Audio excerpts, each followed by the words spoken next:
Hi guys, कैसे हैं आप लोग। वेलकम है आप लोगों का इस यूट्यूब चैनल के ऊपर। दोस्तों आज हम पढ़ने वाले हैं प्रोनाउंस, और मेरा पूरा प्रॉमिस है आप लोगों से कि वीडियो ख़त्म होते होते आपको प्रोनाउन का एक अच्छा खासा कॉन्सेप्ट क्लियर हो जाने वाला है।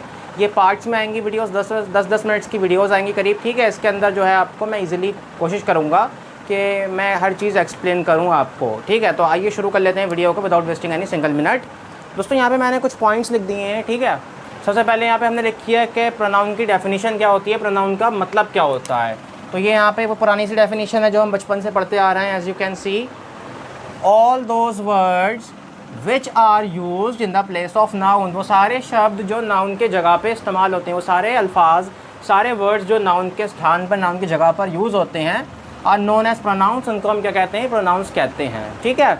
ये इसकी बेसिक डेफिनेशन है। आई होप आपको पता होगी, नहीं पता है तो यहाँ पे है, इसको आपको पता होना चाहिए, ठीक है। अगला आ जाता है सबसे पहला टाइप इसका प्रोनाउंस का, पर्सनल प्रोनाउन। वो आज हम पढ़ने वाले हैं पर्सनल प्रोनाउन, ठीक है। अब देखिए पर्सनल प्रोनाउन होता क्या है, ठीक है। नाउन क्या होता है, नाउन हमने जाना है। सबसे पहले हमें नाउन पता होना चाहिए क्या होता है। Noun is the name of person, place, animal और थिंग, ठीक है। नाउन क्या होता है, नेम ऑफ कोई भी पर्सन का नाम, कोई भी प्लेस का नाम, कोई भी एनिमल का नाम या फिर कोई भी चीज़ का नाम। तो जो नाउन हमारा पर्सन के लिए होता है और उसकी जगह पे जो हम प्रोनाउन का यूज़ करते हैं, ठीक है। अभी मैंने आपको बताया प्रोनाउन क्या होता है, नाउन की जगह पे यूज़ होता है। पर्सन नाउन जो होता है हमारा, जो व्यक्ति होता है, कोई इंसान होता है, कोई शख्स होता है, उसकी जगह पे जो प्रोनाउंस हम यूज़ करते हैं वो कहलाते हैं हमारे पर्सनल प्रोनाउंस। आई होप आप समझे होंगे, ठीक है। Pronouns which are used for persons, ठीक है। ओके, आई होप आप लोग समझे होंगे, कोई भी पर्सन हो जाए। अच्छा मैं आपको बता दूं इसमें कौन कौन से आपके प्रोनाउंस आ जाते हैं। ही आ जाता है, एक शी आ जाता है आपका, एक इट आ जाता है आपका, और एक आपका दे आ जाता है, ओके। ये इसमें कुछ एग्जांपल्स आ जाते हैं, ये कुछ प्रोनाउंस आपके आ जाते हैं। माफ़ी चाहूँगा दोस्तों, इट इसके अंदर नहीं आता है बिल्कुल भी, ये मैंने गलत लिख दिया धोखे से।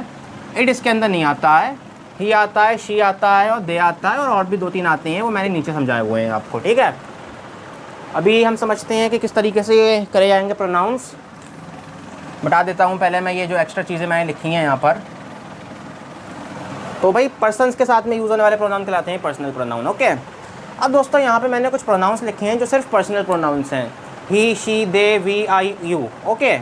ही आपको पता है किसके साथ में यूज़ होता है, लड़के के साथ में यूज़ होता है, लड़का, ठीक है। कोई भी लड़का होगा उसके साथ में आप ही यूज़ करोगे। शी में क्या होगा, लड़की के साथ में यूज़ होगा, कोई भी लड़की हो जाए उसके साथ में यूज़ होगा आपका शी।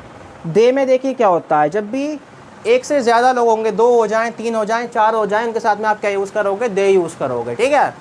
अब यहाँ पे कई लोगों को कन्फ्यूज़न होगी, क्या इसमें कोई जेंडर का इशू है, मतलब क्या ये लड़का लड़की में इसमें कुछ होता है, नहीं होता है, कुछ भी नहीं होता है। 2 लड़कियाँ हो जाएं, 3 लड़कियाँ हो जाएं, क्या होंगे, दे होंगे। 2 लड़के हो जाएं तब भी दे होंगे। 2 लड़कियाँ हो जाएं, 3 लड़कियाँ हो जाएं, मतलब 5 लोग हैं यहाँ पर टोटल मिला करके, तब भी वो क्या होंगे, दे होंगे, ठीक है। इसमें कोई वो नहीं होना चाहिए आपको। तो दे किसी के लिए भी 2 लोगों से ज़्यादा, 2 लोगों से ज़्यादा, 2 लोगों से ज़्यादा, ठीक है। वी का मतलब होता है हम अपने आप को जब लेते हैं ना, तो वी को हम कहते हैं हम। आई का मतलब तो पता ही है आपको, मैं होता है, ठीक है। और यू का मतलब होता है तुम, सेकंड पर्सन के लिए हम तुम का यूज़ करते हैं, ठीक है। दोस्तों मैं आपको बता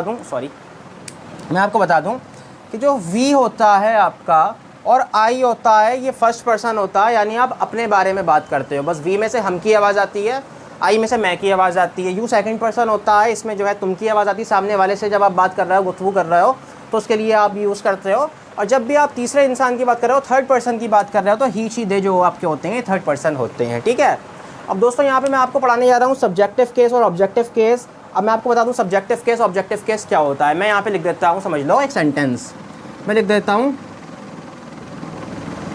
रमन गोज़ टू स्कूल, ठीक है। रमन स्कूल जाता है। रमन क्या है, लड़का है, लड़के के साथ में क्या मैंने आपको बताया, ही बताया है, ठीक है। अभी हम इसको लिख देते हैं, इसमें मतलब नहीं है फ़िलहाल अभी, ठीक है। देखिए यहाँ पे आप देखिए, सबसे पहले रमन है क्या इस सेंटेंस के अंदर? रमन क्या यहाँ पे सब्जेक्ट है या ऑब्जेक्ट है? आप ध्यान से देखिए। तो आप जानते हैं रमन क्या है यहाँ पे, सब्जेक्ट है, और स्कूल क्या है आपका, ऑब्जेक्ट है। गोज़ आपका वर्ब हो गया, टू आपका प्रेपोजिशन हो गया, ठीक है। तो जब भी हम किसी प्रोनाउन के सब्जेक्ट की बात करेंगे, जब भी किसी प्रोनाउन को हम एज अ सब्जेक्ट लिखेंगे तो उसका बनेगा सब्जेक्टिव केस। जब कोई लड़के को सब्जेक्ट के तौर पे हम सेंटेंस में व्हेन वी विल राइट, तो उसका subjective case we have to write, ठीक है। और जब भी वो प्रोनाउन ऑब्जेक्ट होगा, जैसे मैं कहूँ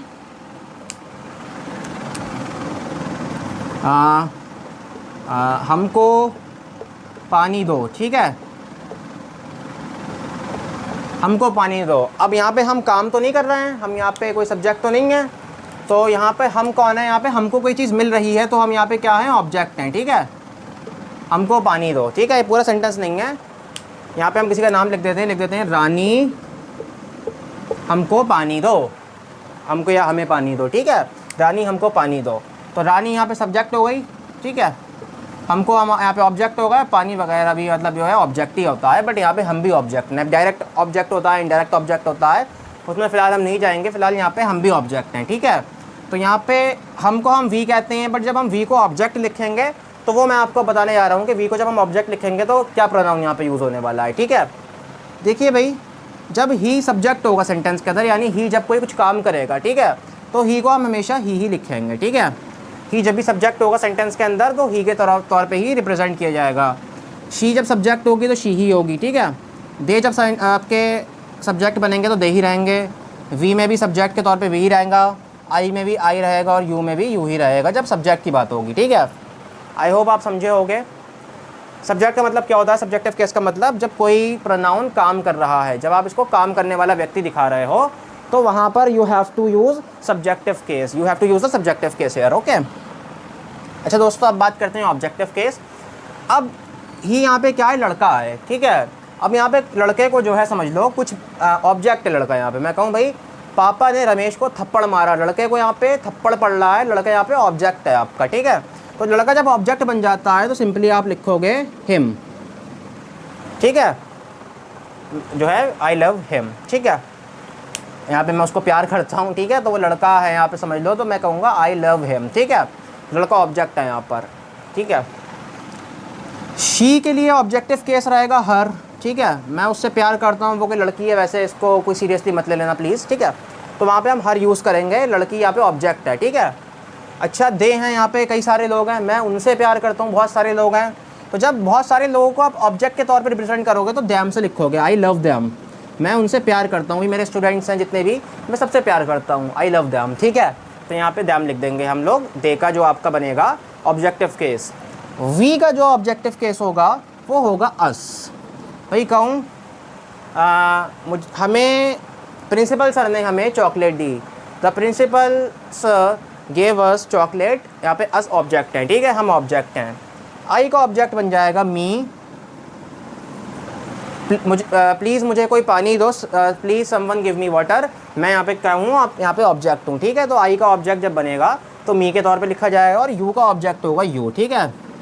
मैं तुमसे प्यार करता हूँ, I love you so much, यहाँ पे क्या हो जाएगा, यहाँ पर यू ऑब्जेक्ट है, तब भी आप यू को यू के तौर पे ही रिप्रेजेंट करोगे। आई होप आप समझे होंगे दोस्तों। ये यहाँ पे देखिए मैंने आपको सब्जेक्टिव और ऑब्जेक्टिव का पूरा मामला समझा दिया है। अब मैं यहाँ पे लाइंस खींच देता हूँ सो दैट चीज़ें आपको क्लियरली दिख जाएँ कि भाई शी का कौन सा वाला है, ओके, और दे का कौन सा वाला है। तो यहाँ पे दे के नीचे मैंने लाइन खींच दी जिससे सारी चीज़ें अलग अलग दिख जाएँ, आपको अलग थलग दिख जाएँ सारी चीज़ें। ये आई की लाइन हो गई। अब सारी चीज़ें आपको क्लियरली दिख जाएंगी कि जब ही को आप सब्जेक्ट के तौर पे लिखोगे तो ही लिखा जाएगा, ऑब्जेक्टिव के तौर पे लिखोगे, ऑब्जेक्ट के तौर पे जब ही को लिखोगे तो हिम लिखा जाएगा, और बाकी चीज़ें भी इस तरीके से हैं। दोस्तों एक बात मैं आपको बता दूं, सब्जेक्ट हमेशा शुरुआत में ही होगा, ठीक है, शुरुआत में ही होगा, ठीक है। सब्जेक्ट हमेशा शुरुआत में ही होगा, बस इसमें एक चीज़ की एक्सेप्शन है, एक जगह पे शुरुआत में नहीं होता है, वो आपकी पैसिव वॉइस होती है। अगर आपको पैसिव वॉइस के वीडियोस चाहिए तो कमेंट में बता देना, इंशाल्लाह उस पर वीडियोस में बना दूंगा, ठीक है। तो दोस्तों आज के लिए इतना ही रखते हैं। आई होप आपको सब्जेक्टिव केस और ऑब्जेक्टिव केस समझ में आया होगा। वीडियो पसंद आई हो तो भाई एक लाइक बनता है यार, इतनी मेहनत कर रहे हैं भाई, देखो पसीना पसीना हो चुके हैं, ठीक है। तो वीडियो को लाइक ज़रूर से कर देना।